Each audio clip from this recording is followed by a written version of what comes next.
नमस्कार दोस्तों, मैं आपको आज bank of Baroda commission chart के बारे में बताने जा रहा हूँ। इस चार्ट के हिसाब से हम लोग को अभी जो है कमीशन प्राप्त हो रहा है। जैसा कि हम लोग अकाउंट ओपन करते हैं और इनिशियल डिपॉजिट में जैसे हम ग्राहक के खाते में अगर कुछ भी अगर पेमेंट अगर नहीं डालते हैं तो इसमें हमको जो कमीशन है 5 रुपये का कमीशन प्राप्त होगा। दूसरा है 10 रुपये से लेकर 100 रुपये तक का इनिशियल डिपॉजिट करते हैं अकाउंट ओपन करते समय, तो इसमें हमको जो है 10 रुपये का कमीशन प्राप्त होगा।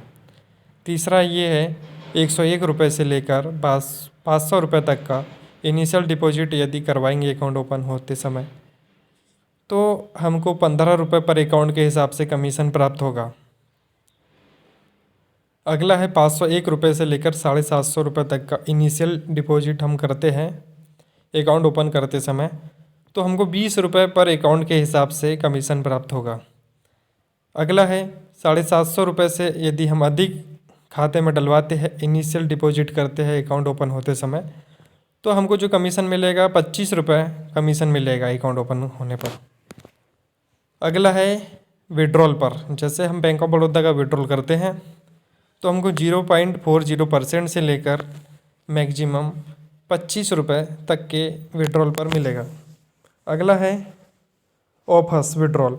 इसमें ऐसा है कि हम अदर बैंक का जैसे कि ग्रामीण बैंक हो गया, bank of Maharashtra, bank of India, state bank का यदि हम विड्रॉल करते हैं तो 0.40% से लेके अधिकतम 20 रुपये का इसमें कमीशन प्राप्त होगा। अगला है कैश डिपॉजिट ओनर्स, है ना। तो हम आधार से जो भी ग्राहकों का बैंक ऑफ बड़ौदा वाले जो ग्राहक है उनका कैश अगर डिपॉजिट करवाएंगे तो इसमें 0.40% से लेके अधिकतम 25 रुपये का कमीशन हमें प्राप्त होगा।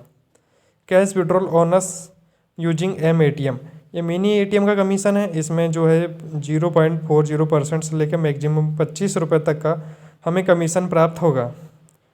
TPT मनी ट्रांसफ़र, इसमें 0.40% से लेकर मैक्सिमम 25 रुपये पर अकाउंट के हिसाब से हैं। अब फंड ट्रांसफ़र का 0.40% से लेकर मैक्सिमम 10 रुपये तक का हमें फंड ट्रांसफ़र का जो कमीशन मिलेगा। NEFT ट्रांजैक्शन का पर NEFT on bank of Baroda customer 10 रुपये कमीशन प्राप्त होगा। IMPS यदि हम पोर्टल से करते हैं तो 0.40% ऑफ डिपॉजिट अमाउंट मैक्सिमम 10 रुपये का इसमें हमें जो है IMPS करने पर कमीशन मिलेगा। FD अकाउंट ओपन यदि करते हैं तो 0.40% से लेकर मैक्सिमम 20 रुपये पर FD के हिसाब से हमें कमीशन प्राप्त होगा। अब अगला है RD अकाउंट ओपन। RD में हमें जो पर अकाउंट है वो 10 रुपये का कमीशन प्राप्त होगा। अब आधार सीटिंग में हमें 3 रुपये पर अकाउंट के हिसाब से सीटिंग का मिलेगा, है ना। जैसे हम यदि किसी का आधार सीट करते हैं तो हमको 3 रुपये प्राप्त होते हैं ना। मोबाइल सीटिंग का हमें जो है 5 रुपये का कमीशन प्राप्त होगा। अब पासबुक प्रिंटिंग का ऐसा है कि जैसे हम 300 कस्टमर की यदि पासबुक अगर एंट्री करेंगे तो हमें 5 रुपये पर एंट्री के हिसाब से हमें प्राप्त होगा। यदि हम लोग जैसे 300 से यदि ऊपर अगर पासबुक एंट्री करते हैं, जैसे हमने 310 भी की एंट्री, तो हमें इसमें 6 रुपये पर कस्टमर के हिसाब से हम लोगों को जो है मिलेगा, है ना, एंट्री करने का। अब अगला है अप्लाई फॉर रुपए डेबिट कार्ड का।